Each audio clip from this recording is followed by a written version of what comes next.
Today's guest is someone whose credentials don't just live on paper, they were forged in the fire of her own survival. Carissa Brockman is a Canadian certified counselor, trauma trained somatic therapist, and is certified in narcissistic abuse, recovery, and complex PTSD. But her most profound credential came through Anthony, see? But her most profound credential came through surviving an abusive relationship with a malignant narcissist while completing her master's degree in counseling psychology without even recognizing she was the one being harmed. That awakening sent her on a determined journey to understand what happened, heal from it, and make sure it could never happen again. Today, she coaches others to reclaim their reality and rewire their nervous system for a healthy love they deserve. And today, Carissa will share how she helps others, but she will also share her own Traitor Within story. Carissa, welcome to the show. Oh, thank you so much, Jessica. I'm so happy to be here. I am so happy to be here for so many reasons. We've spoken before. We spoke a little bit before the show today. And the first thing I wanted to point out was something I want to introduce to our audience, and that is, hopefully, this alleviates shame Mhm. that anyone can be stuck in a narcissistic relationship. There's many factors that go into that, but one similarity the two of us have is we both were being trained as therapists. We both were in the psychology field. We went to college and majored in psychology, graduate school, and all at the same time, we are in relationships with an, a narcissist, uh, and we're in these toxic relationships. But at the same time, we're learning, we're reading, we're studying, we're actually helping other people. And for me, now almost 40 years in the field, I certainly was that way for 30 years in the field. So Mhm. I talk about this mostly just to let people know out there that you can be educated in psychology, you could know all this, and sometimes we just don't look within ourselves, which is why I decided to come up with the concept of Traitor Within. And for me, one of the traders within was cognitive dissonance, and we're going to talk about all this in detail. But I had this trader which put hands over my eyes not to see what was there, and made excuses for the behavior, and played all kinds of mind tricks with myself in order to stay. Is this something that resonates with you?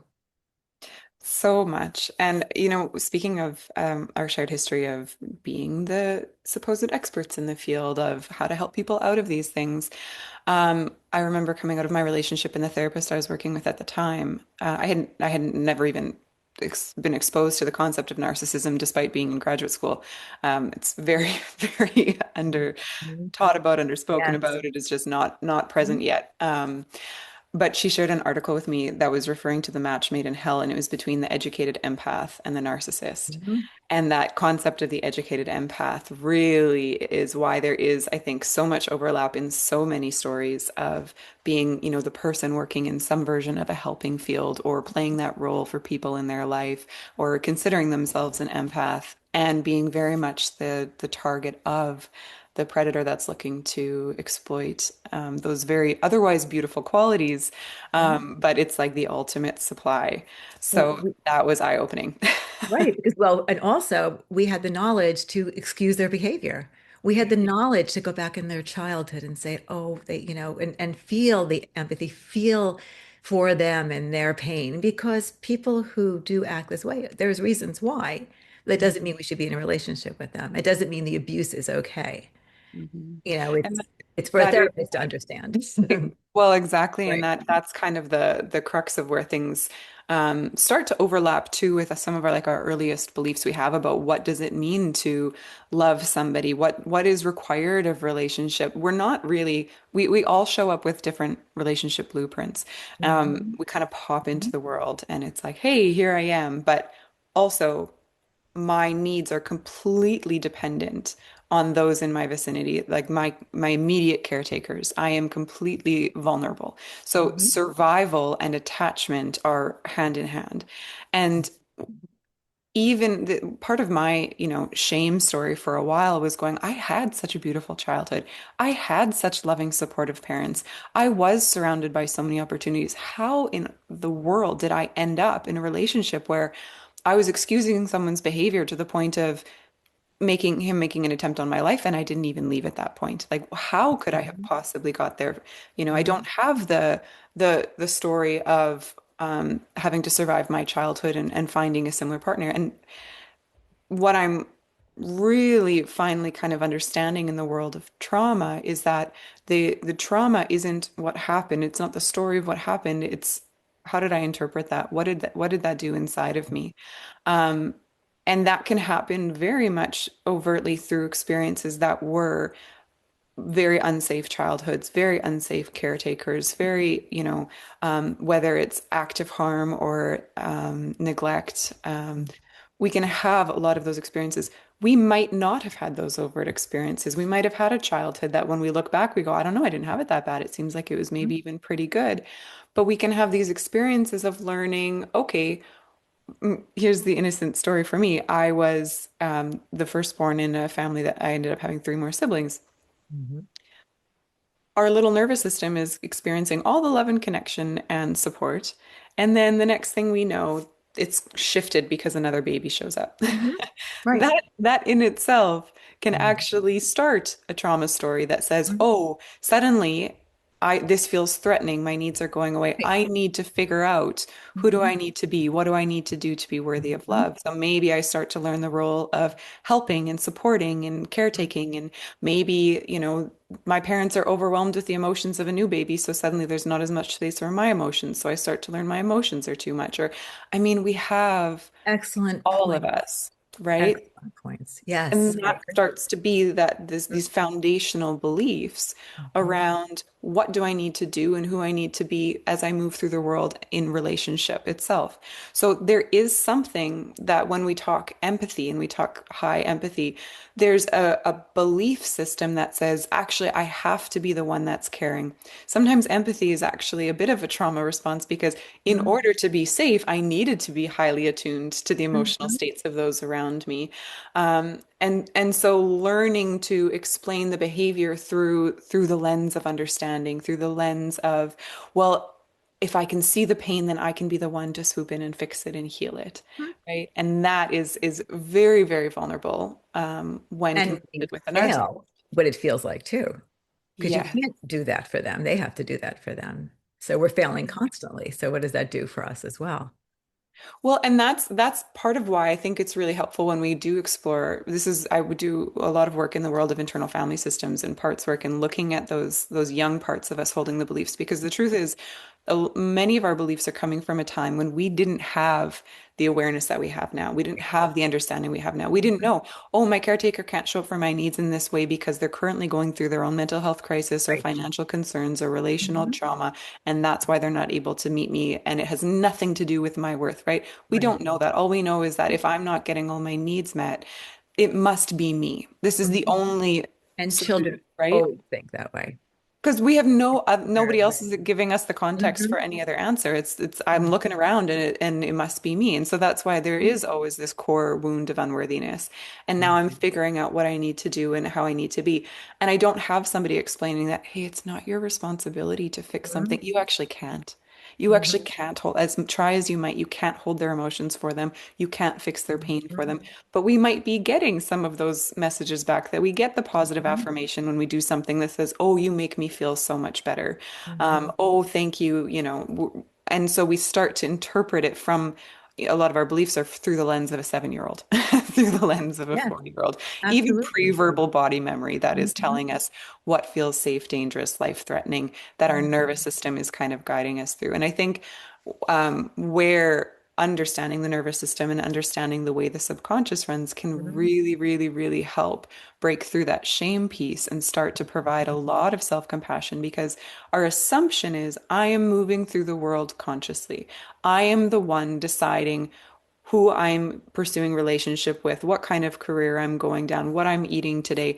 But mostly we're being run subconsciously. Mostly it's Mhm. our nervous system going on autopilot, holding and running from our earliest belief systems, Mhm. choosing our partners that we're choosing, it's not only the role that I believe I need to play and how I know I can fit here because it's taking a path of familiarity. Our Mhm. nervous system is also holding the impact of that which felt unresolved, what I wish could have happened in the past. And it really wants to resolve that. So then it's finding people that go, I know you. There's Mhm. something familiar here. And if you chose me, maybe there's a level of emotional unavailability here, or there's a level of status here that's familiar, whatever it is. And if you choose me, then I'll feel like that's resolved, or then I'll feel worthier enough. There's And then so you go much back running. into, and then you go back and play what you did as a child in order to feel safe with Yeah. that person. Yes. Yeah. And it may work for a while, and Yeah. then it hurts you. And then it's for various reasons, depending on what we're talking about. Exactly. And we can't rewire and choose new pathways when we're in survival mode. So Mhm. when we're in a relationship that isn't safe, we're in active protection, we're in survival. When we're talking dysregulation in the nervous system, we're just saying, hey, my nervous system is actively protecting me. That takes so much energetic resource from the body that we can't find a new way of moving through that. The unhealthy, toxic, unsafe relationship is not the place that we can learn to express boundary, that we can learn to Mhm. communicate our emotions, it's not Mhm. possible because it's not safe. And when it's not safe, our nervous system takes over, says, hey, we got to go to default mode. This is what we learned. This is how we learned to move through this. This is what we do in the face of danger. And that's why so much is running the show, even if underneath, even though maybe consciously we wish we could have said this or done that. And that is the traitor within. Yeah. Yeah. And the fascinating aspect is when you go and you start to really encounter and meet that traitor within, Mhm. it's always a part that really believes it's playing a really important protection role. Well, I do believe that it has, and I want people to look at it with this part of them with compassion because it's coming with good intentions. It's Yeah. coming with all that it knows, Yes. and it's coming with, like we said, automatic. Yeah. And so I always believe so. The first piece is realizing you have one, Yeah. and realizing when it shows up, when you're triggered. It's not, not just that you have it, but what does it feel like in your body?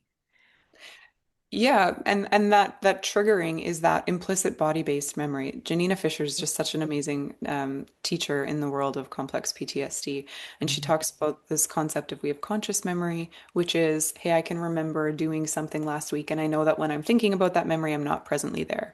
But then we also have the rest of all of our memories stored in our body, and when they come up and get activated, it doesn't feel like a memory. It feels like I'm responding to something in my immediate environment, but actually it's my body remembering an Mhm. event that is still kind of frozen, trapped in time. And so recognizing our triggers is also knowing when my body's activated in that state, I'm also going to default into what did I need to do at that time to be safe, to protect myself, to navigate through this. And that's why my reaction in that moment, maybe I shut down, or maybe I lash out, or maybe I run away, or maybe I fawn, or maybe, right, the whatever it was that was going to get me to safety at that point is what now I'm suddenly doing, even if that might not be the matched appropriate response to my current situation. My body's remembering that and going into that active protection mode. So working with our nervous system is so important in the healing from, because healing from, and we haven't even gotten into the narcissistic relationship yet. We're just Mhm. setting the foundation. But Mhm. healing from the abusive relationships is Mhm. not just healing from a broken heart. It's Mhm. mending an absolutely traumatized Mhm. response system that was in active survival mode. It's reclaiming reality through cognitive dissonance, which I would love to, jump into Yeah. exploring that piece of it. But I think what's really helpful and informative from really exploring that, okay, we don't show up as a blank slate into these relationships. We're carrying a deep belief system around what we're still trying to resolve, who we think we need to be, who we feel we need to be chosen by, what role we believe we need to play, because that's all leading into then the way we continue to move through that relationship once we're trapped in it. Mhm. So the way that I have really come to see the role of cognitive dissonance in narcissistic relationships Mhm. is there's that hook at the beginning. There is that love bombing phase, and it is such an important role because they show up again, if we consider the nervous system having something that feels unresolved, I'm still wishing it could have happened a different way. They almost show up as this person that's going to finally fill that. So let me just share this with you because it'll fit perfectly. So Amazing. my love bombing is when a person shows up and says it becomes vulnerable. This is it's not things, it's not it's not for nothing. It's a person coming to me who's vulnerable, who and then but who needs me to make them better. And so they come in vulnerable. They come in, they're still a strong person, but they come in and I connect and I want to swoop in and soothe their pain and make them know they're loved and make them know and make them, you know, become the mother that they didn't have, become whatever they missed in their childhood. And that's the love bombing. That's what draws me in.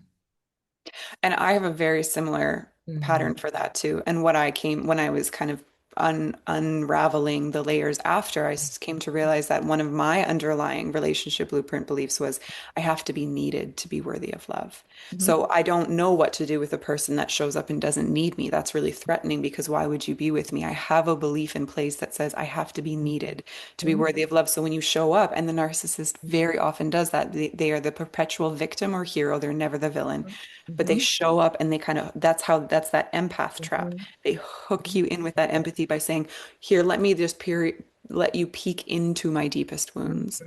And then Mhm. I'm going to position you as the only person in the world I would ever share this with, the Right. only one who can really know and see the true me. And now, as the empath receiving that, it's hitting also my core beliefs of this is it, this is my role, this is what I need to do, right? There's this chosen aspect to it, and now I am starting to dig in my loyalty to this person, Mhm. believing it's us against the world, anything, right? Mhm. So that absolutely sets the stage Mhm. and hooks in that original blueprint belief that says, Mhm. okay, and I can resolve this because I can be the one to heal this for you. Mhm. I can love you through this. I can understand this. And then there's the future faking and there's the mirroring back of Mhm. every dream, wish, desire that they're so good at doing, right? There's all of this rushed, intense intimacy and relationship promises before you've really even gotten a chance to know them. Mhm. So there's an investment, there's an energetic investment up front that says, okay, this is where we're going, this is where we're heading, this is who I'm with now. And people should understand that that investment, that hook, they don't usually show their true self right away. No. So you are invested, as you said, energetically, not just, other ways. It's in your core. It's your It's completely. Yeah, and it's actually like in the way that the brain works is that Mhm. the oldest belief we form about something or someone is the one that's most resistant to change. So the way that mirroring works with a narcissist is they read you and they very quickly find out because it also feels like, wow, I'm being so heard and so seen and Mhm. so understood. But what they're doing is they're information gathering so they can mirror that back to you. They very quickly Mhm. know how to put on the mask that is curated to you.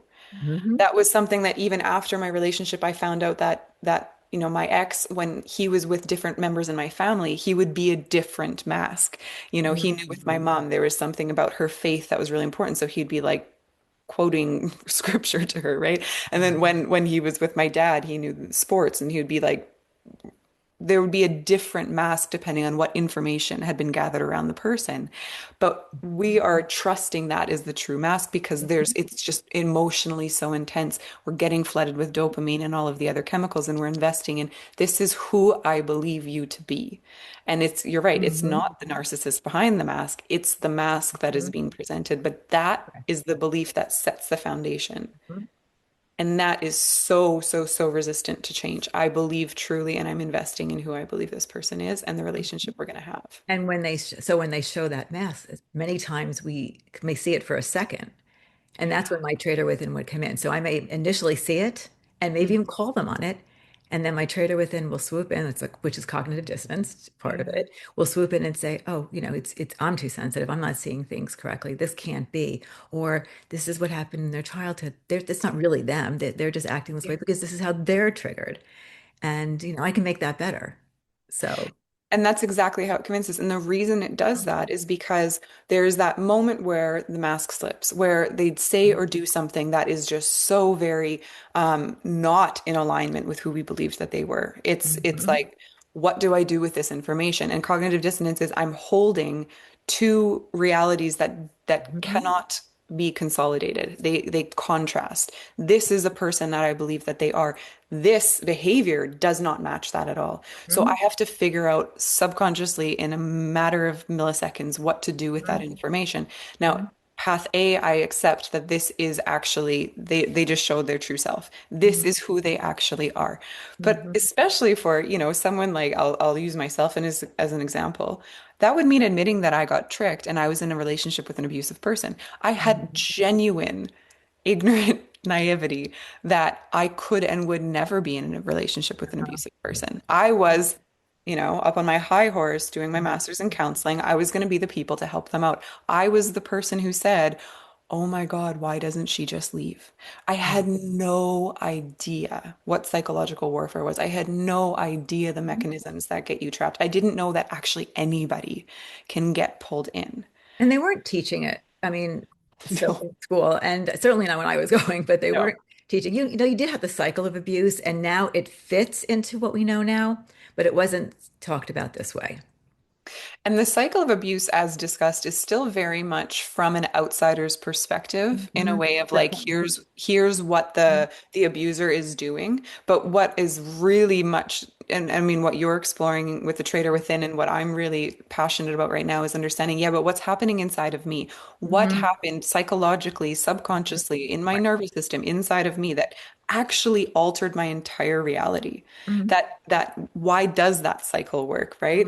And Mhm. it's like that first path, that option A that says this is who they actually are, that's so threatening. It not only threatens my whole belief, again, the resistant one to change of who I Mhm. believe them to be. It also threatens if I accept that this is who they actually are, well, there's an identity crisis because I wouldn't end up with somebody like that. So then I don't even know who I am if I could have been Right. tricked. And for me, Right. if I accept who they are, then I would have to leave, and I wasn't ready to leave And absolutely, because I because have of the already, the love bombing meant that I also, limiting not only this attachment. person, Right. the whole future that we're going to build together, the whole relationship, all of the promises, Mhm. it would all be gone. And It's for me, way too and costly. I would be abandoned. Even if I left, I would be abandoned. So for me, the core was abandonment. Right. Yeah, and the way when we look at internal family systems, we look at the protective parts, we look at our managers, we look at our firefighters, they're organizing around young parts of us that are Right. holding deep, painful experiences. Mhm. And they're going, we need to protect her from ever experiencing abandonment again. Right. We And need that, to make sure that that doesn't touch that. And so, yeah, option A says, we had touched that. So what does the brain do? It says, that is way too threatening. Can't accept that reality. It would rip open a core wound. Let's not go there. Mhm. Option B Right. must So not be intentional, I right? spent my whole romantic life because it didn't show up in other places. So fearful of abandonment that I abandoned myself. Yeah. Yeah.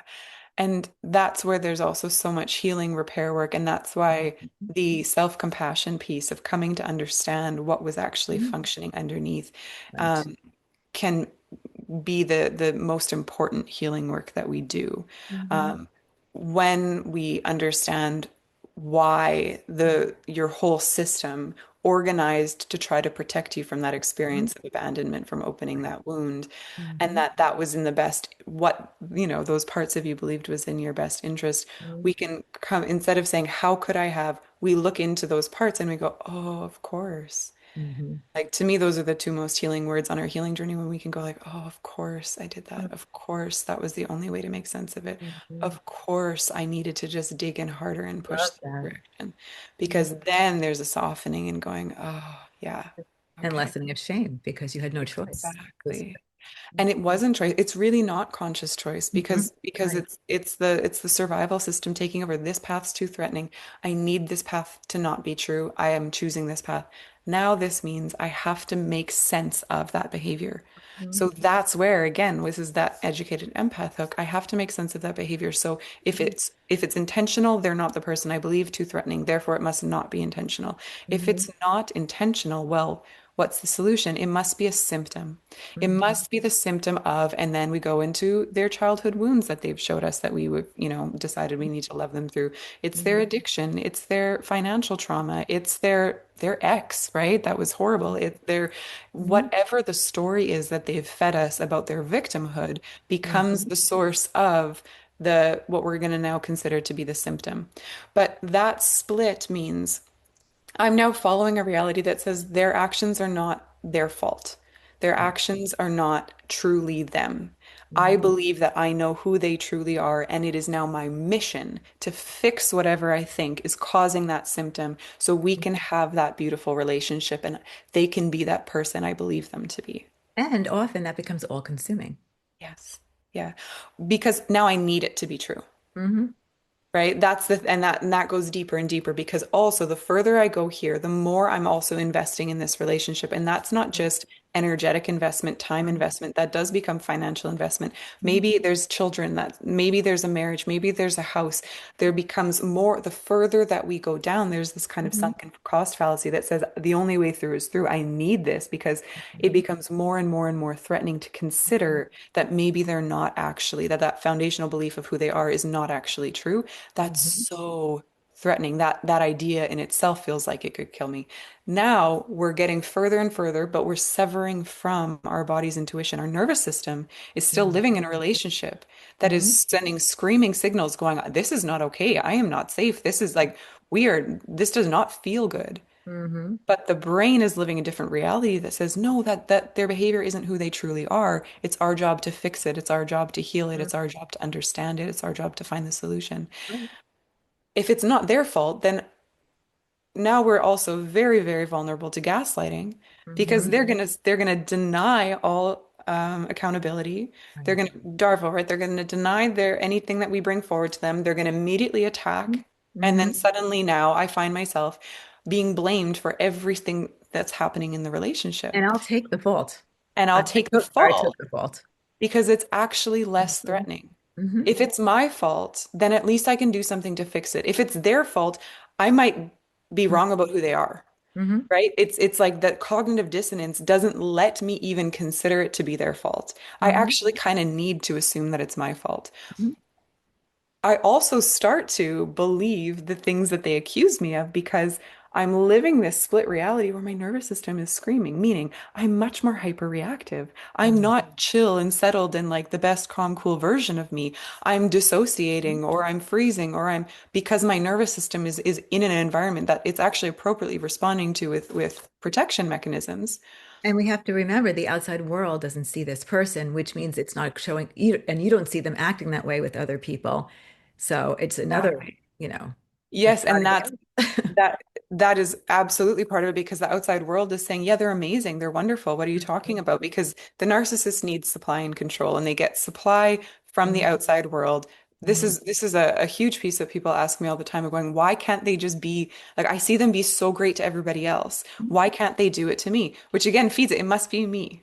It's like Right. that young belief, that young Right. internalized belief that's like, it must be me. It must be something about me. Well, the But the feeling of narcissist is more vulnerable in the relationship and they need control. right. Well, I mean, the hardest thing too is when you fall off that pedestal. I don't know how you felt, but that was absolutely, that's Yeah. when and then it all starts. But Yes. it's There's then the you fail, devaluing that or what comes did I in. do to make that happen, or what, and it's very confusing, and it's Right, because one moment I'm the best thing that has ever happened to them. I am, the person that they trust more than anybody in the world. I'm the only one that can understand them. And then the next thing, I am an absolute nothing piece of garbage right. that they can't even handle looking at. And they're accusing of all of these horrible things. But yeah, it's a horrible fall. And it is this scramble to try to figure out what did I do wrong? The constant loop in my head was, why do I always F up? Why do I always F up? Why do I always F up? I really just believed that it was me just effing up all the time, that it was my emotions that I couldn't get under control. Because that, again, that's the thing, it's like the emotional reactivity that happens.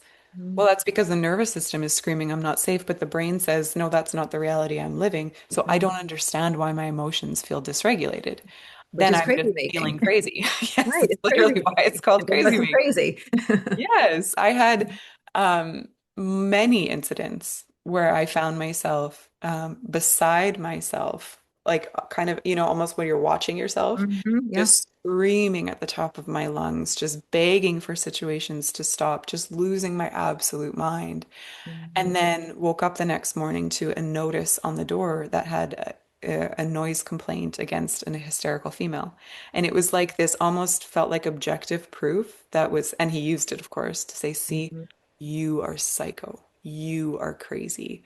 You Hmm. are going to get us evicted because you can't deal with your emotions, right? When what I can now understand was happening was he was absolutely creating hell and chaos to Hmm. to put me in complete and total panic. It was almost a game. He was a very kind of malignant, malicious, Yeah. sadistic type of person because it would be whatever I can do to get you on your knees sobbing and begging me to stop. And then, like a light switch, suddenly I'm not in the chaos about to do the thing I said I was going to do, and I'm laughing at you and mocking you and, calling you a psycho and walking off to do my thing. So hard for people who haven't been in this Yeah. situation to fully understand how, I'm trying to think of a nice word, but how sadistic, I don't know, Yeah. they can be. Because yes, I do believe sometimes narcissists, especially if they don't have high, if they're not malignant, may act in a way that may be unconscious because they're high in, like, so their love bombing is because they're getting a high themselves because you're giving them what they need, whatever.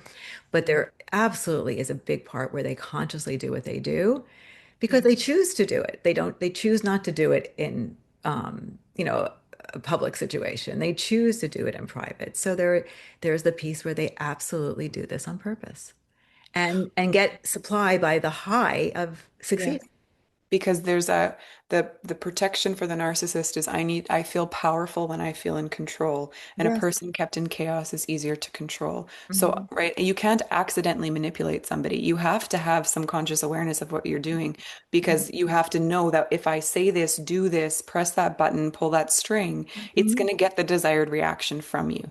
So there is now it doesn't mean that they don't have conscious awareness that I am the narcissistic person that is Right. doing this for You know. supply, right? Yes. They don't have that Hmm. kind of metacognitive awareness, but there is an active component of I'm doing this because I To get need you to my be in needs chaos. met. Because Right. then exactly to get my needs met, to Hmm. feel powerful. Hmm. And and I think too, like I'm just reflecting as we're talking about this, because when, you know, I say that I was doing my master's in counseling and I was in an abusive relationship and I didn't know I was being abused, it can sound like it must not have been that bad, because if I didn't know I was being abused, like, did I just suddenly realize after, oh, I didn't know that was, no, it's like, it's the interpretation of the intention behind the behavior. So I was very aware that I was Hmm. living in hell. I was very aware that I Hmm. was panicked, terrified, Hmm. chaos, unpredictability. I Hmm. was not aware I was being abused, because that is where the cognitive dissonance came in. Hmm. And my belief was that this is not truly him. This is not Hmm. truly that.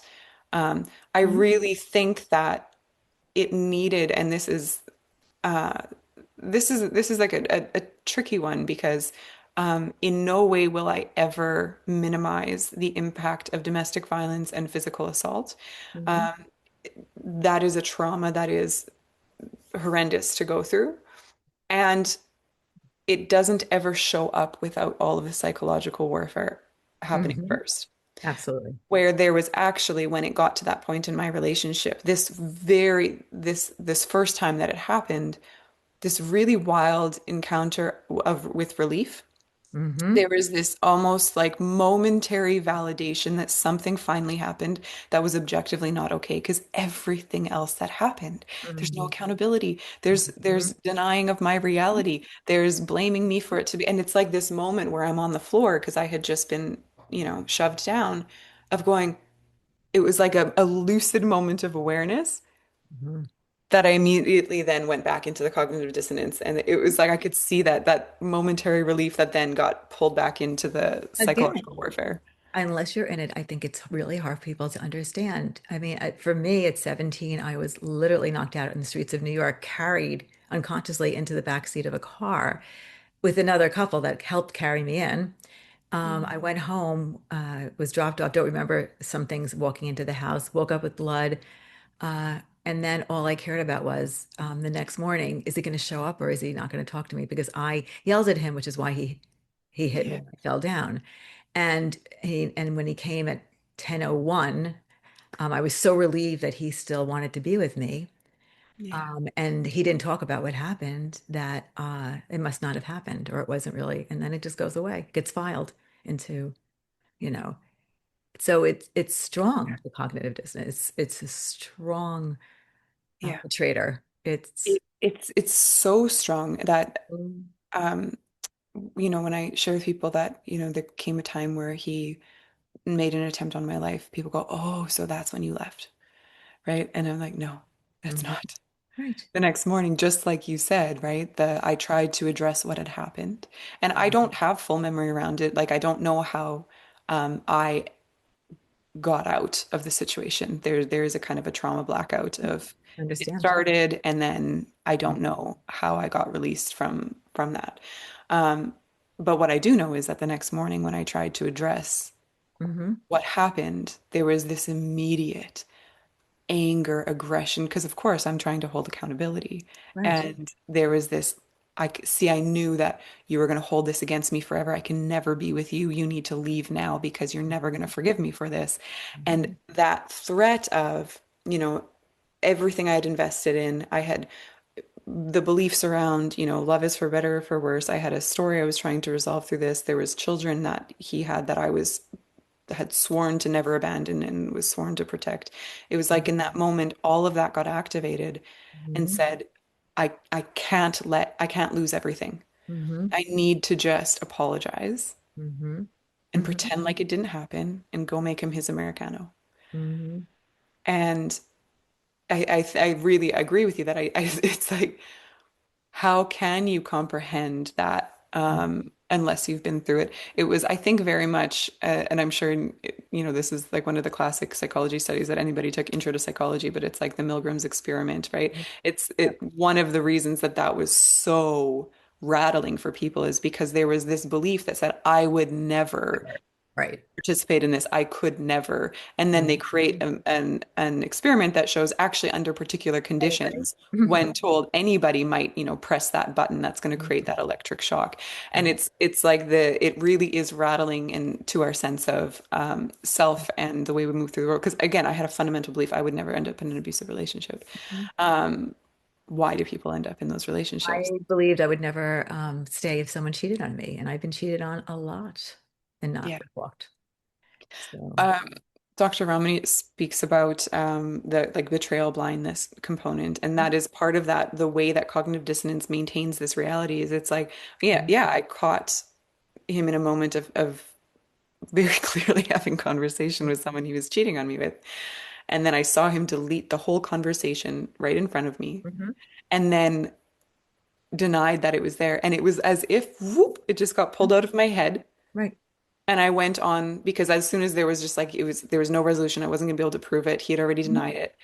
It's so threatening to that everything. It's just the brain is just like, hey, sorry, we Mhm. need to just file that away because we got to keep going here. We're too far in now. We can't. This reality is too threatening.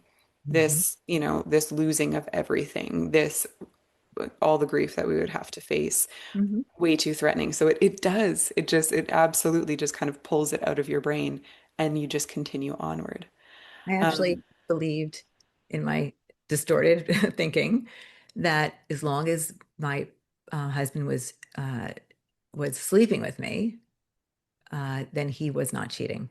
As yeah. long as he was sleeping with me and wouldn't use protection, he was not cheating because he would never sleep with me and sleep with someone else without using protection. There's like some wild deja vu happening in my brain right now. I think I might be having a recovered memory. So we're having this conversation of being like, I think I had some very familiar Version of type it. of logic kind of running in my brain. I'll fill you in after the show if that full Yeah. memory comes through of Okay, what's I'm here for processed you. in there. But but there's just so much of it that it is just it's Mhm. explaining it. It's just trying to make sense of it.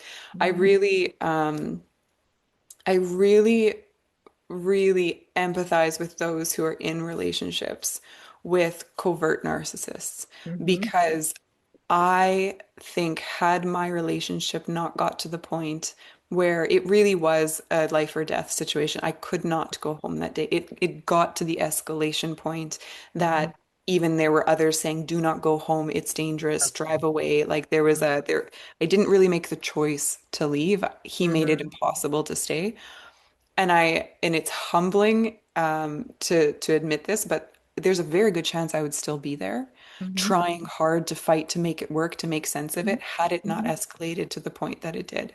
And so Mhm. I really have empathy for the full spectrum of being in relationships with narcissists because, yeah, some of the things I went through were absolutely horrific, Mhm. but that also allowed there to be an escape in a way because So it became impossible to stay. you also, it sounds like other people knew about it. If the other people didn't know about it, would that have kept you there too? Does it And help when other people know? yeah, so the only people who knew about it, my parents had started to become, because I was, of course, reaching out to people for help for him, because Mm. the story was the way that his coercive control mechanisms came into play was primarily around threatening self-harm. If I do anything, if I do this, okay, well, Mhm. his avoidance of accountability and all of these kind of pieces was threatening that I will do this to myself and it will be your fault and everybody will know.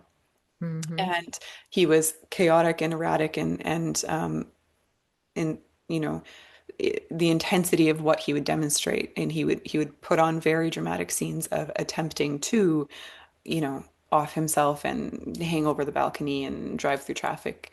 There was Oh. one time I came home to oh boy, a scene because I had tried to leave, and I got all of flooded with all of the messages Mhm. of here's what I'm going to do to myself, and then begging me to come back. I went too far. The ambulance is here. I need your help. I'm all alone. So I went back and there's no ambulance, but I go in and then there was a scene in the bathroom. He's laying on the floor. There's a knife and there's blood everywhere.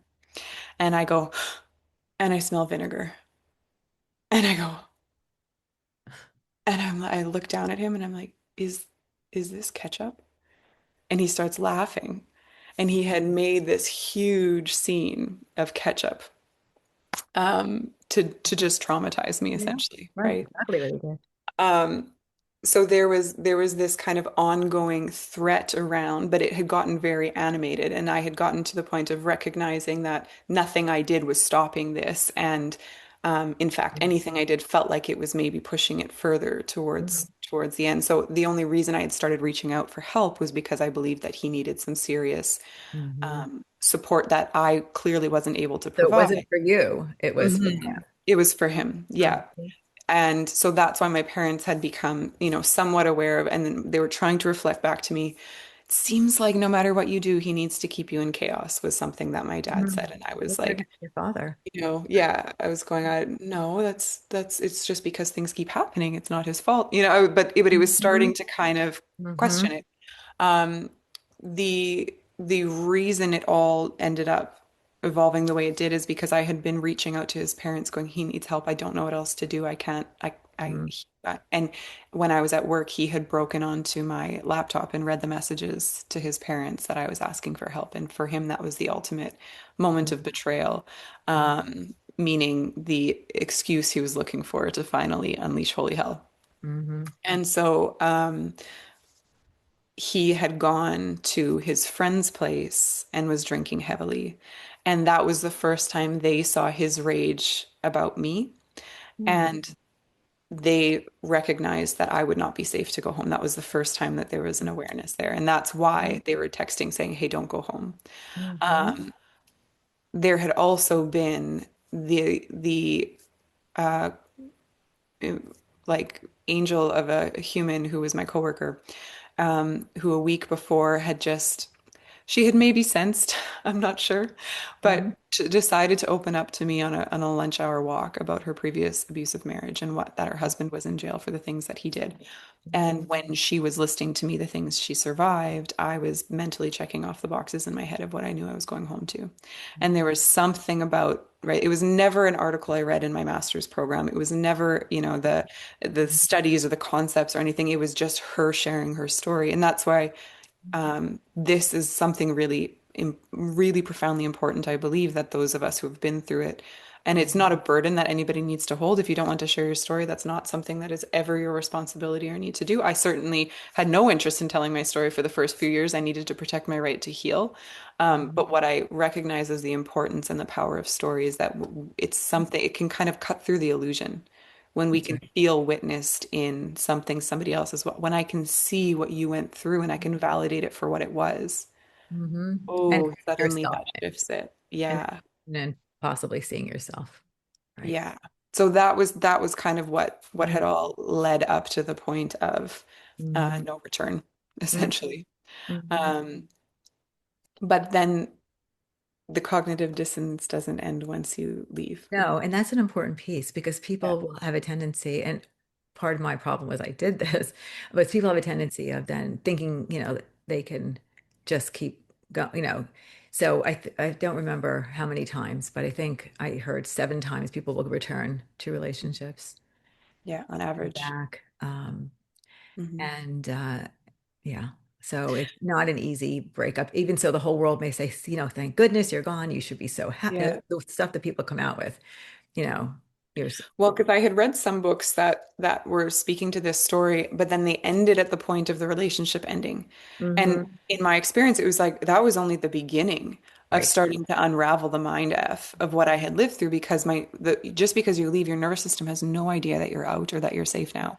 And the Hmm. cognitive dissonance is still convincing you that you're Hmm. the only one to go back. The trauma bond is what's telling you that the person who's the source of your pain also is the source of your relief. So now you're in pain and it's telling you we need to go back to the source of our relief. It's an actual neurochemical addiction. The cognitive dissonance is convincing you it's not an addiction, it's truly who they are and you need to go back and play that role and solve it.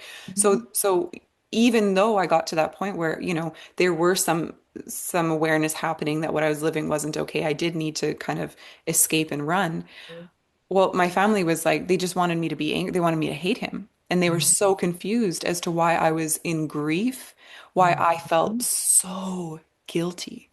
All I cared about was knowing that he was okay. For the first month of recovering, I couldn't focus on my own healing because I believed I was responsible to keep him alive. I believed I was responsible to hold his Right. whole life together. I believed if I left, it would be the ultimate betrayal and everything would fall apart.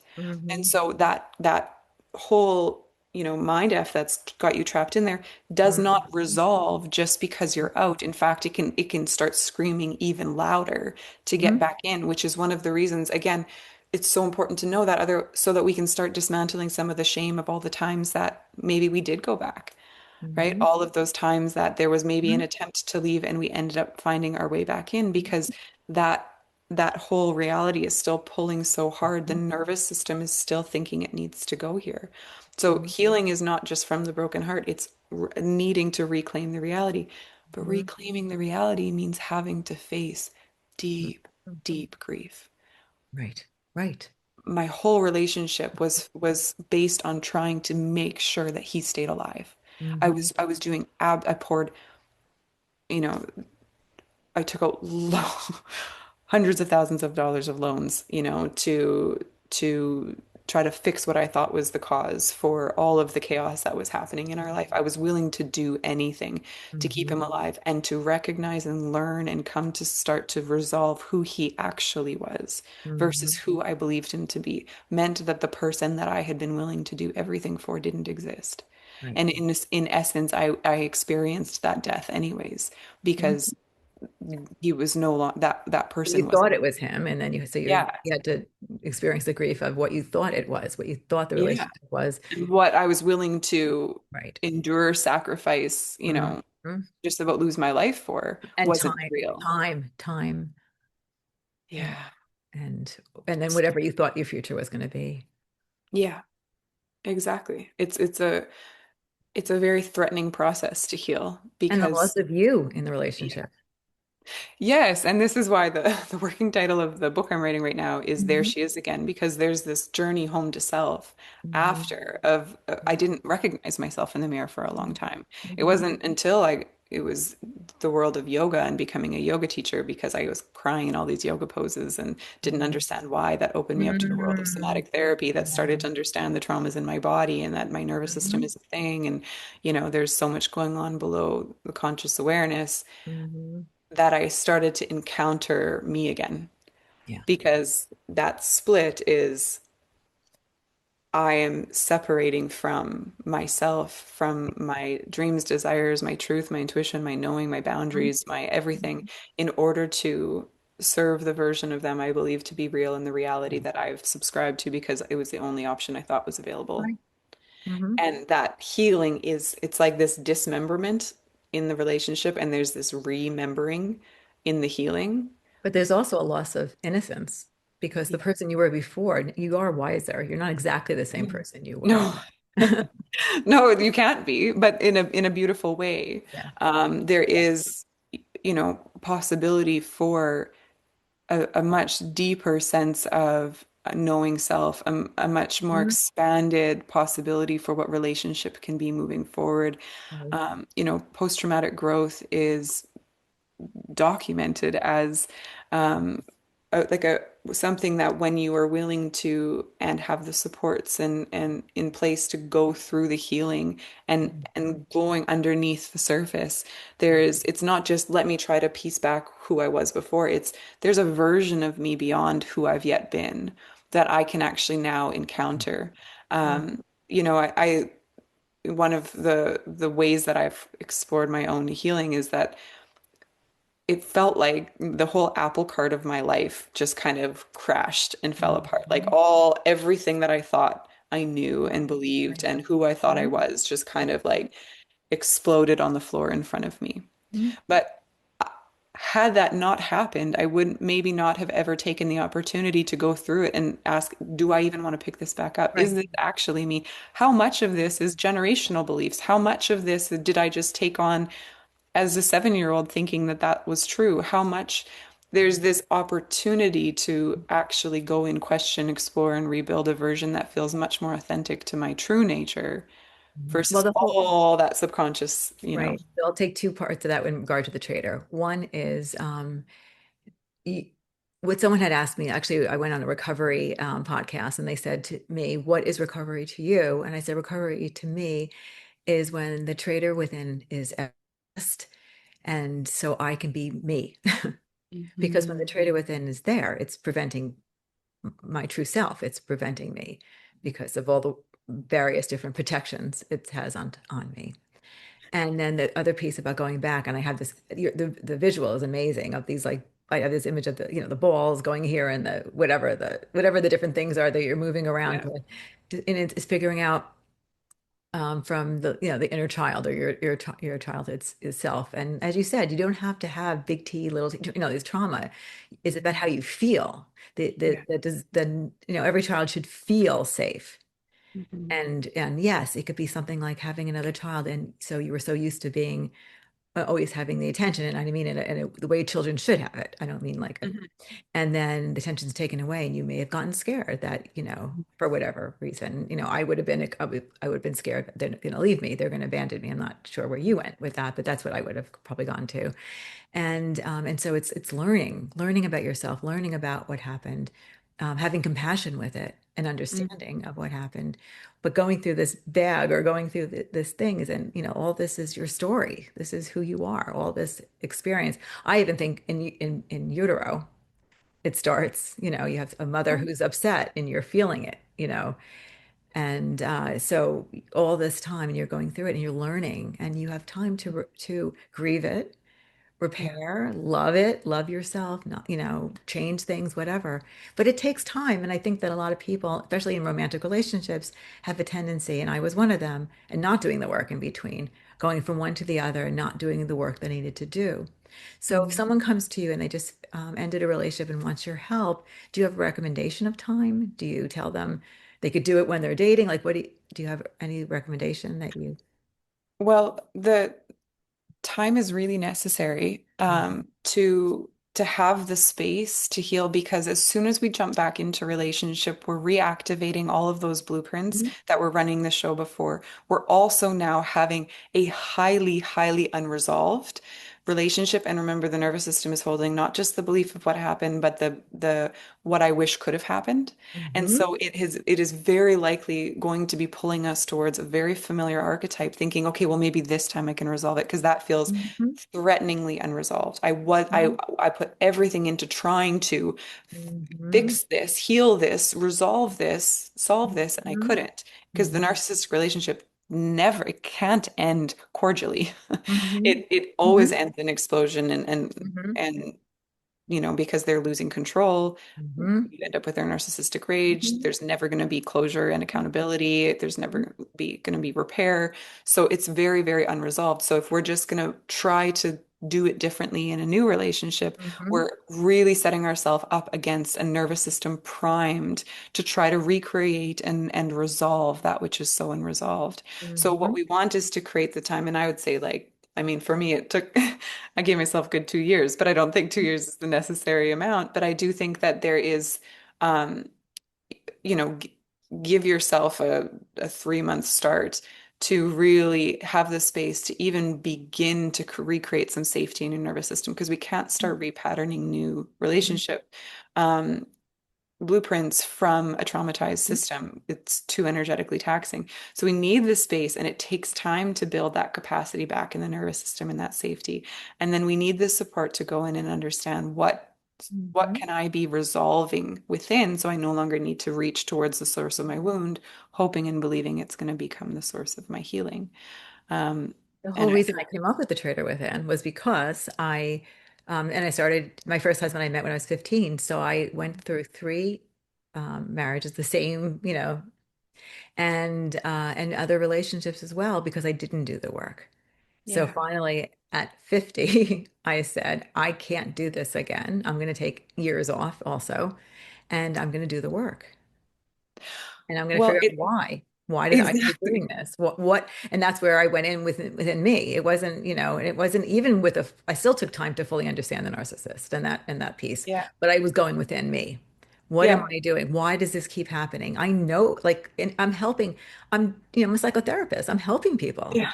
I'm I hear helping you. other people not do this. I'm helping Yeah. them. But why do I keep doing this? And it took time. And it took time to heal and to Yeah. grieve and not just grieve the relationship and the other and all that, but also to grieve me, Yeah. you know? It's such a courageous question to ask. Mm. It's a really scary question to ask. It's this question of, if I'm the common denominator, and that was what I was Mhm. asking. If I'm the common denominator of my relationships, what the Mhm. hell? Mhm. Right? And I think that there's, like, if we jump straight to that, we run the risk of starting to take on full blame Right. for the relationship. And Mhm. it's like there's this weird victim thing that happens. So when we're in the relationship, the entire narrative is they're the victim, and I Mhm. need to be the one to help hold, save, heal Mhm. them. Correct. Coming out, and that's the mind F to begin with. Then there's a next mind F, which Mhm. is, I was the victim. This Mhm. pulls my whole reality upside down and on its head, because everything that I was functioning under was that they're the victim. Now there's this whole upside down again, where this whole idea that I was abused means I was the victim, Mhm. means what the hell? And I need to go there first to be able to process. And this is where learning about the narcissist is really important and necessary in starting to parcel out the cognitive dissonance and seeing them for who they actually are. And then there's that step of, like, okay, what in me was attracted to this person? What in me was um the program that convinced me I needed to stay? What in me, like, what is the common denominator thread underneath? Because I would really like to never experience this again. And I will say that it's strong, that the Traitor Within or the cognitive, because even as I wrote my book, and I'm writing all this out, and I'm writing about things that happened, I was blaming me for Yeah. situations that were abusive. And we're talking a couple of years ago of things that Hmm. happened decades ago. So it's not so easy to kick. Yeah. You know, Separating that, what Mhm. in me was participating in this relationship without taking on responsibility for Of their behavior. Because right. we started to say, well, because I felt that I needed to be worthy of love, then therefore that's why they did this, or that it's like I Hmm. start to then get back into that Right. relationship dynamic that convinced Right. me that I'm responsible for their behavior. Right. No, I am responsible for my words, behaviors, and actions. Hmm. He is responsible for his. That is Right. That's takes right. that pulling that apart Right. to recognize that I am not responsible. I did not force him to abuse me, which is the crazy thing. The abuser will always say Mhm. that you made me do this, even with the cheating, right? Like you I made know. me do this, I you know. made me hurt you, you made if you wouldn't have said this, it's because you did that, it's Mhm. whatever. And so Yeah. it's that is a huge untangling to Hmm. recognize that actually there is nothing I could say or do that would Hmm. excuse or justify this type of treatment that's fully their Hmm. responsibility. And important to know because when I first came up with the concept of Traitor Within, and particularly in relationships and my story, I remember I was working with an editor and he's like, I don't like that name. I don't like what you're doing because you know what? Um, People are gonna, it's the Me Too movement when I first started. You know, that's how long I've been working on this book. It's the Me Too movement. And people are gonna think you're saying, it's your fault you're being abused. And so I Mm. always want to be very, very clear with that. Yeah. I'm responsible for my behavior. I'm not responsible for their behavior. And it is Yeah. not the fault of a victim of abuse ever, Yeah. ever, Agreed. ever, ever, ever, ever.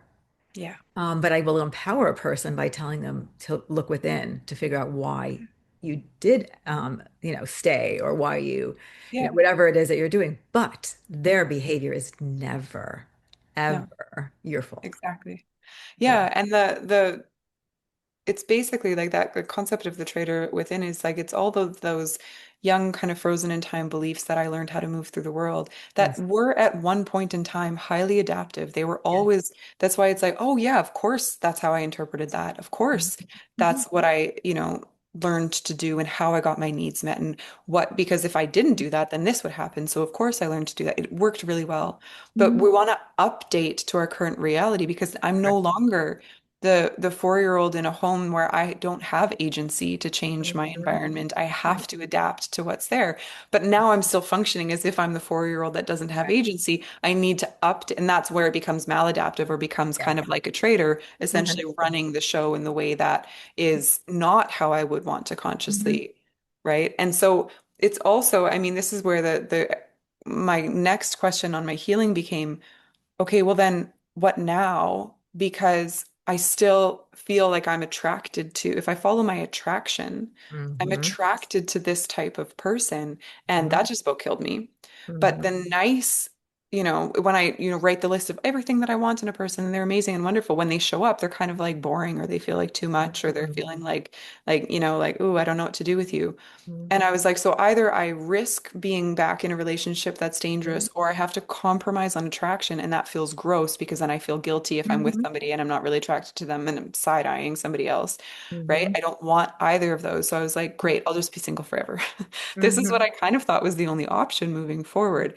What I had to come to understand and learn in my healing was that what's running our attraction is not some magical, mystical Mhm. chemistry that just happens Mhm. to be that I find this type of person attractive. It's again, it's all that nervous system wiring. It's all of Mhm. those beliefs. It's everything that feels unresolved thinking. I need to keep going back towards the source of my wound because I really think that it'll finally become the source of my healing.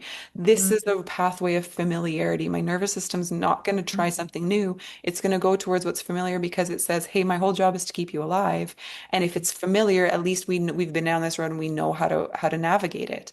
So Mhm. the attraction towards that familiar toxic pattern Mhm. is because the nervous system just thinks I need to go towards what's familiar in order to keep this human alive.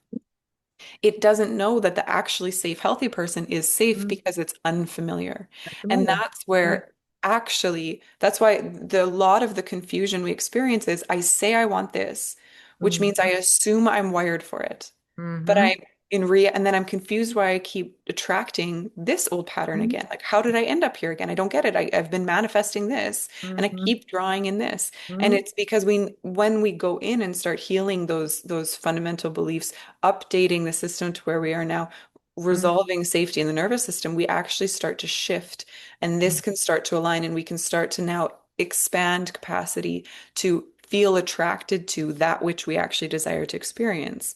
And that is going to be uncomfortable. And I think that's important to name. It mm, doesn't immediately feel like home to be with somebody who's safe if mm, that's unfamiliar, mm, because the nervous system is going, I'm now in a very loving, healthy, beautiful partnership, but it was like a uncomfortable integration at the beginning and for a while because this guy didn't need me. And I'm mhm. going, I'm Who's having a who's whole healthy? identity Who's crisis. healthy? He was healthy. Wow. Right? Like he's doing his own thing. And Yeah. then he did the most confronting thing ever. He supported me when I was having a breakdown. Wow. Right? And my He's a good nervous guy. system and my nervous system though was absolutely threatened by that Hmm. because I thought, not only do you not need me, but now you're actually doing the thing I'm supposed to do. Why the hell would you be with me? I'm going to get abandoned. I'm going to get left because I have a belief that Hmm. I have to be needed for you to Right. want to be with me. Yeah. So there's this, we have to experience when we're moving towards healthy relationship, we have to know it's going to be uncomfortable because our nervous system assumes it's a prediction machine. It says from the past, here's what I assume this is going to be moving forward. It needs to have new lived experiences that now when I express my emotions, they're actually being responded to with safety. That's going to be scary up front, but when I experience that, I'm going to start giving a new experience to my body. When I set a boundary, like Hmm. reclaiming my no, and Hmm. that people can meet that with respect and Hmm. understanding. Oh, now my body's having a new experience of that. But at first, Hmm. it's going to be terrifying. It's going to be confronting. It's going to feel so um, uncomfortable and new to the nervous system that it's going to say, what if we just go back to that? Hmm. Maybe Hmm. it's going to kind of try to like elastic band us back because that's familiar. But this is why I really think that people should not or need to do this process with support Yes, very because much. it's like dealing with or an addiction. It's like dealing with it. You need support, you need guidance, you need someone to say, maybe someone to call a sponsor to call and say, help me. This is no, and then you're going to say to them, this is normal. This makes sense. This is why it's happening, and it's going to take time. It's And going it's to take because we time. can't think our way through it. Right. We're dealing with subconscious parts of us, meaning I Mm-hmm. can't see it myself. I Mm-hmm. need somebody to help me meet those parts, bring those parts forward to the conscious awareness, so then we can start working with them. But I can't go there myself because, like, even you and I, right, who have done a lot of Mm-hmm. studying and training and exploring and learning, we can't navigate all of those parts by ourselves because we need, and also most of our trauma is relational. Mm-hmm. Even if there was an objective outside event that happened, a lot of the trauma was I held, supported, seen, had safety to resolve, and Mm-hmm. there's relational trauma there, which means many parts of us are not going to come forward until we're in the witness, in the, the presence of a compassionate witness, as Peter Levine says, where we can actually then resolve that Mm-hmm. experience of feeling seen through it. So it when we hit that wall on our healing, when we feel get like I got to this point, now I feel stuck. It's usually Mm-hmm. there's parts waiting for, okay, yeah, because we now need support to move through this Mm-hmm. next layer and Mm-hmm. then support to move through this next layer. So yeah, I fully agree with that. Mm-hmm. Yeah. But it sounds like you're happy and you're in a good place. Yes, and that was, like I said, I thought for those first couple of years that my only solution moving forward was to just never be in relationship again. Mm-hmm. Um, and wow, is it an exciting realization to learn that Mm-hmm. attraction is something you can rewire, Yeah. that love has the capacity to actually be expansive. That was kind of a motto I had when I was single, was saying, you know what, I would really like my life to become so beautiful that the only reason I'm willing to entertain adding somebody to it is if they're actually here to expand on it. Mm-hmm. Because every relationship pattern I had in the past was, here I am when I'm single, and then now I mold into the person that I'm in relationship with. Now I contort myself to fit in their box. Yep. Where now the expanding that safety in my nervous system Mm-hmm. starts to feel safe standing in partnership where there's room for me not only as I am, but to expand and grow into versions of myself I don't even know yet, right? That Right. there's this expansive capacity that we can grow and expand alongside one another, not needing to contort and fix and contract. When I was in the abusive relationship, I had this like ongoing thought that was going, I really hope that heaven is real because maybe when I die, I'll be able to, enjoy living. Wow. That was That was how very far telling. the self-abandonment had gone, that it was just like, I don't see any reality in this life where I get to experience, Wow. joy, I'm so happiness, peace, sorry. bliss, all of those things. Mm, Now I'm going, oh my God, it exists here. Like we can create mm, this here. I can experience this here. mm, Relationship doesn't require self-abandonment. Um, it's also, the idea of relationship requiring self-abandonment is very much going into the fawning piece of survival, which mm. is a very, very, very common and almost necessary survival adaptation response in narcissistic abuse, which is Agreed. my safety comes at the cost of self because I need to deny whatever is true for me in order to just mold to whatever is needed for you. And that's how I get both safety needs and attachment needs met because the person who's the threat is also the person that I'm trying to get attachment from. Mhm. So fawning becomes the way, and fawning isn't its own nervous system state, it's an adaptive survival mechanism across all of it. So maybe I'm in fight flight, but I'm fawning by hyper vigilantly predicting any possible thing that could go wrong and making sure that I'm fixing it before that happens and Right. swooping in and right that kind of Mhm. running around and putting out all of the fires. Maybe it's the fawning when I'm in freeze and or sexual fawning where I am inside screaming no, but on the outside saying yes, because that's going to appease, Mhm. right? That's so, so, so common. And again, to Mhm. bring awareness to that, to start taking the shame away of going that that's a very, very common mechanism of survival that we learn to So the exchange that for safety. Right. So the book that I have coming out in a couple months is Oh, congratulations. self-help disguised as a novel. And Uh, yeah, so it goes through my marriages and one of the common threads, because you just talked about the sexual piece, is, and I had to add it, and I was just talking about my husband before. I was warning him when he reads it. I'm sorry, I tried to keep it as low key as I could, but the only way you could show my traitor in these relationships was to show the ugly of being in a sexual experience. They yeah, were ugly experiences because what was going on inside of me. I don't know, on the outside I looked happy. I looked what yes. inside, how how it was an ugly experience. Yes, on the outside, it's incredibly performative, Right. right? It's Hmm. very much the narcissist will believe that Hmm. that you had the best time of your life because that was the performative aspect that fed their supply, right? Right. That's what they're getting in that moment. Also, Mhm. often it's the only moment in relationship that feels like you're actually getting intimacy, that feels like you're actually getting connection, that there is a pause in the chaos and in the hell. So Mhm. there's it gets this really convoluted relationship Oh, with I'll give you sexuality the in it. third piece. And as long as they were happy and enjoying it, they weren't leaving me. Exactly. Hmm. It's so survival based. I recently heard Dr. Ramani talking about it, saying she doesn't believe that there's any version of truly consensual sexual interaction when you're in a relationship with a narcissist because it's so layered in that required survival response. Even in the moments that it feels like maybe I think that I'm doing this because I want to, there's this, but if I didn't, what would happen?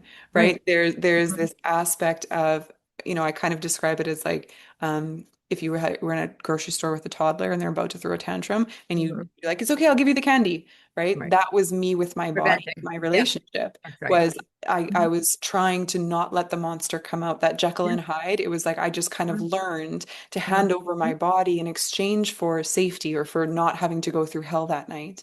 Me too. And Yeah. survival mechanism, I learned how to dissociate. I learned how to go up, far out, and away from my body because it was a horrific experience to be in my body during it. That's where relationship blueprints from childhood also show up. I had Mhm. inherited a lot of beliefs around shame around my own body and my own sexuality. And so it was also very familiar for me to dissociate from it, Mhm. right? That there was something there that was also like, yep, my body is not mine for my own experience, it's for the Mhm. other. And And Mhm. so there's layers and layers of healing that comes on the other side of it. But to just name that as a very um, common survival tactic in those relationships. Well, part of the traitor is messaging and modeling. We learn, and a lot of it's intergenerational. Yeah. And another reason I did the work that I did was to stop what I was teaching my children, which is what my mother taught me and what my grandmother taught her and me through messaging and modeling. And so we learn how to act as children. We learn and some of it's trial and error, and some of it is information that we take in Yeah. to create the traitor, to create the part that showed up in the relationship and did us harm, even so it's Mhm. trying to help us. Right, yeah, in service of trying to protect, but actually Mhm. meant a complete and total self-abandonment, and again, like I had a belief that self-sacrificial love was the ultimate expression of love, right? Mhm. Ooh, yikes. Oh, yikes is right. I was martyring the heck out of myself in that relationship, thinking that I am demonstrating the ultimate expression of what love is meant to be, and for Mhm. better or for worse, and all of those kind of things. But we really very, very, very rarely question. A Mhm. belief is simply just a thought I no longer think because I assume it to be true. And I have such a deep assumption in its truth that I don't question it. So not until it gets into a point where maybe it really did participate in our most destructive or traumatic experience, are we going to even look at it to start questioning, oh, do I really believe that? Is that objectively true, or is that just something that I was told, or didn't have any other explanation for, and I just internalized, Mhm. and have just been functioning as if since then. Mhm. Um, so it can be very destabilizing for a while because Mhm. it can really bring this big identity crisis along with the healing as Mhm. we're exploring. But what can come through the other side of that is again that connection to an authentic nature of now what I believe is actually aligned with what I my current self. Mhm. Um, and that's a really exciting, beautiful journey. So there's hope on the other side of, Yeah, there right? really is. And people have to understand that, but you have to do the work to get there. Yeah, and it often feels like it gets worse before it gets better. Mhm. And that doesn't mean you're doing it wrong. That's Are you doing part it right? of You're doing it You're right. probably doing it right because we're also creating safety to feel everything that wasn't safe to feel while we were in the relationship. Our body had to hold it all for us. Which That's again a is lot. why you should not do it alone, Exactly. Absolutely. Yeah. because you do need the support. And Yeah. that's why, like what you do, I'm not practicing now, so I'm not doing it, but you are. And hmm your program, tell me a little bit about the program that you run. Well, yeah, I've been trying to explore different ways of being able to support survivors through this experience. So one of the ways that I run different master classes, I do have an 8-week course that I launch a couple of times a year. The more personal, in-depth work I do is the one-on-one coaching, where it really is being able to kind of bring all of those pieces together, working with the client of the nervous system regulation, as well as the going through the belief systems and the cognitive dissonance, and really helping I call it rewire for the love you desire, because it's like, Mhm. again, bringing these things into alignment, that what I say I want and desire with helping update the subconscious system underneath to be aligned with that and starting to expand capacity. And I'm, writing a book right now as well because I think in my experience, story was one of the things that really saved my life. And I really believe in the power of story. And so I'm going to continue trying to expand and explore ways of being able to continue in this conversation, and being able to support others through it because it is not something we need to do alone. And the experience is so isolating that we can assume we're the only one going through it. And Mhm. what you and I both know is we've become people speaking about this. Mhm. There are countless others that share this story that Mhm. also assume they're alone in it, Mhm. and are so not. So, so not. One of the big positives of social media. Yes. It actually, there's negatives to it because if you're Yeah. going down the wrong person or whatever, but that piece is huge, knowing that you're not alone. Yeah. It is huge, and I recognize that in the recent masterclass that I offered of just acknowledging that we're in a room right now of hundreds of people that get it.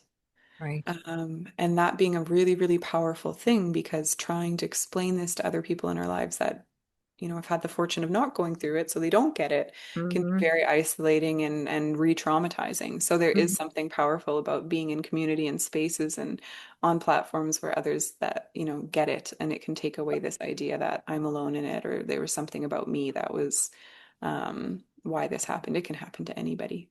Hmm. Um, And choosing the right therapist. And I want to just point that out because there are therapists that don't get it can re-traumatize.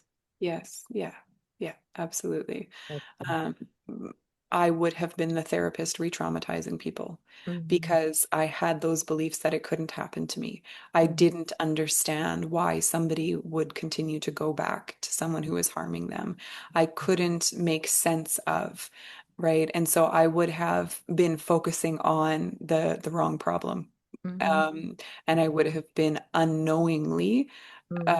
essentially reconditioning someone to believe that it was their fault and their problem, right? Not understanding coercive mind control and all of the tactics that happen in the way that the body is surviving. Um, Mhm. there's now starting to be some places in the world. I know France is one place where coercive control is Did see that. actually being punishable by law, right? And being able to recognize that there's like an invisible, the door's open, right? People are, why don't you leave? Yeah, well, there's a sense, I always describe it as like this sense of like, sure, the door's open, but there's an invisible tripwire that's going to cause a guillotine to come crashing down and the whole house is going to explode behind That's me. better than the chains. I think that's even more accurate. What used to. Yeah, well, it's what it feels like. It feels Yeah. like, yeah, sure, I could leave, but everything is going to explode if I do. Right. Meaning I don't actually feel like I can. Leaving isn't even an option. I had one So, appointment with a therapist prior mhm. to leaving, and it was to try to get him help. And she said, I know that you're not ready to consider leaving. And I looked at her like she was an alien. I was like, what do you mean, leave? Like, I would I never would never leave. consider it. Right. What? 1 week later, I left. Oh, wow. That's interesting. So, Yeah. the best example I can give of if someone could understand this, in my most recent, not the one I'm in now, marriage, I had suicidal ideations 3 times Yeah. because I didn't know I could leave. Leaving to that Yeah. suicide, that the idea of stopping the pain and the confusion and the anxiety that I was feeling. I wasn't depressed. I loved life. I was happy in every other way, but I didn't, and it wasn't like I was thinking when it was happening. My body just, and when the time that I got the closest, when I got into a bath and took the pills in my hands and just about took it, I didn't, it was almost like my mind was moving and I wasn't thinking. And it was just my body was doing it. But it was at a time where, now it had to do with my abandonment and all that. But it was at a point where I didn't even consider leaving. Like it wasn't even in my brain that I could just, I'm not happy here. I could go. It was, this was the way I was going to handle it. So it just shows how powerful. Thank you so much for sharing that because that is, I think, the most powerful and potent way to express just how impossible leaving feels. That really, at a deep level, we believe the only way out is our own, you Right. know, exit from this life. Right. Like it, and that it might not cognitively make sense to somebody, but Mhm. those who have been in that environment understand Mhm. very quickly. Oh, yeah, I can see exactly how you got to that point. I completely understand. And that's where also we all do have this, when we look at parts work and internal family systems, we all have this part. I kind of call it the gatekeeper with like the at the exit door that's Mhm. just always there to say like, hey, if ever it's impossible, I've got this door. And because that part believes that that's the most loving thing that we could do is it's the only option left to Mhm. get out of, right? Because the physical walking out the door feels sometimes more impossible because then I might feel responsible for the life that, you know, falls apart or gets lost because of me, because that's the narrative that I was taught to Right. believe, right? And all of those pieces that it feels like there's no other option. That invisible cage is so, so, so strong. And again, had I not been through it, I would have been the therapist, likely Mhm. re-traumatizing the survivor or inadvertently not knowing how to help somebody through and out of it.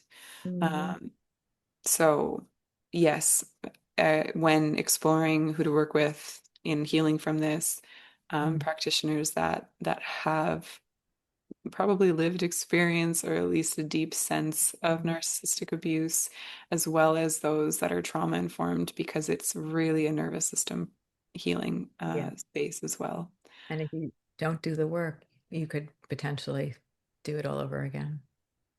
It's Yeah, and yeah, that's why you and I are doing the work we do, because we want to help that to never happen again for anybody. It's a, that's right. yeah. Yeah, Is there definitely. anything you want to share before we end?